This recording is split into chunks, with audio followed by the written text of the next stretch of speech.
அனைவருக்கும் வணக்கம். பாரத நாட்டினுடைய மாண்பு உள்துறை அமைச்சர் அமித்ஷா அவர்கள் மதுரைக்கு வருகை தர இருக்கிறார்கள்.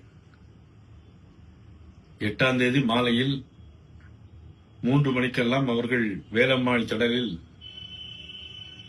மாநில நிர்வாகிகள், கோட்ட பொறுப்பாளர்கள், மாவட்ட தலைவர்கள், மண்டல தலைவர்கள், கிளை கழகத்தினுடைய பொறுப்பாளர்கள், பூத் கமிட்டியினுடைய பொறுப்பாளர் அனைவர்களையும் சந்தித்து பேச இருக்கிறார்கள்.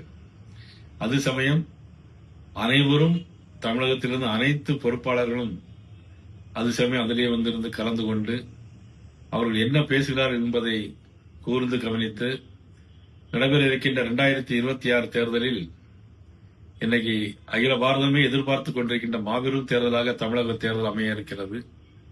அந்த தேர்தலில் எப்படி பணியாற்ற வேண்டும், எவ்வாறு நாம் கூட்டணி கட்சிகளோடு தோழமை கட்சிகளோடு பணியாற்ற வேண்டும் என்பதை அறிவுரை வழங்குவதற்காக இந்திய நாட்டின் மிகப்பெரிய சாணக்கியன் சர்தார் வல்லபாய் பட்டேல் அவருக்கு பின்னால் இந்தியாவுடைய இரும்பு மனிதராக ஆர்டிகல் 370 கொண்டு வந்த மாபெரும் தலைவராக நமது உள்துறை அமைச்சர் அவர்கள் நம்மோடு கலந்துரையாடல் செய்ய இருக்கிறார்கள். அனைவரும் அது சமயம் தவறாமல் அனைவரும் கலந்து கொண்டு அதில் பங்கேற்க வேண்டும் என்று அன்போடு கேட்டுக்கொள்கிறேன்.